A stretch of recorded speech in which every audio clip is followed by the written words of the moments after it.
ఏ party గురువింద గింజ సామెతలాగా మాట్లాడుతుందో రానున్న రోజుల్లో దేశ ప్రజలు ఈ చట్టం ద్వారా మరి అర్థం చేసుకుంటారనే విషయాన్ని నేను మనవి చేస్తా ఉన్నాను.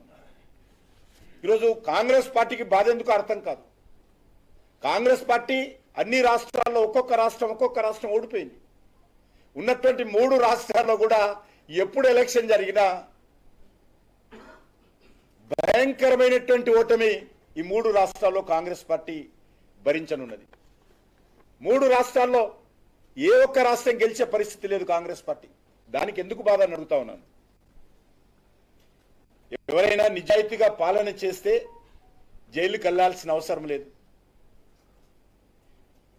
జైలు నుంచి పరిపాలన చేస్తూ ప్రజల నుంచి దోషిగా వ్యతిరేకత ఎదుర్కోవాల్సినటువంటి అవసరం ఉండదు. నరేంద్ర మోడీ గారి ప్రభుత్వము ఇదొక్కటే కాదు,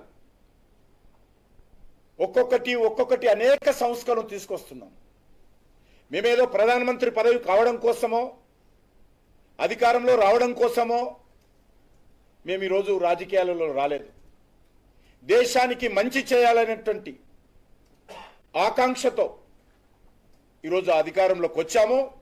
వచ్చిన పనులను, మా లక్ష్యాలను ఎవరు వ్యతిరేకించినా, ఎవరు కాదన్నా, ఎవరు గోల పెట్టినా, ఎవరు పాదయాత్రలు చేసినా, ఏ దేశానికి అనుకూలంగా మాట్లాడినా, హైకోర్టులను, న్యాయస్థానాలను, సుప్రీంకోర్టులను వ్యతిరేకించినా,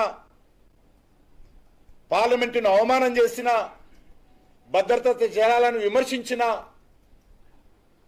ఎలక్షన్ కమిషన్ను నిర్వీర్యం చేయడం కోసం ప్రయత్నం చేసినా మా ప్రభుత్వాలు, మా పార్టీ ముందుకెళ్తామే తప్ప మా లక్ష్యాలు, మా ఆకాంక్షలను చెక్కు చెదరనివ్వదని సందర్భంగా మనం చేస్తా ఉన్నాను. మనకందరికీ తెలుసు, డాక్టర్ బాబాసాహెబ్ అంబేద్కర్ రాజ్యాంగాన్ని జమ్మూ కాశ్మీర్లో అమలు చేయడం కోసం అక్కడ ఉండేటువంటి జిన్నా రాజ్యాంగమైనటువంటి ఆర్టికల్ 370ని తొలగించిన విషయాన్ని మనం చేస్తా ఉన్నాను. దాని ఫలితాలు కూడా ఈరోజు మన కళ్ళ ముందు కనిపిస్తా ఉన్నాయి. అంతేకాదు, విదేశాల నుంచి హిందువులు వస్తే, విదేశాల నుంచి క్రిస్టియన్లు వస్తే, విదేశాల నుంచి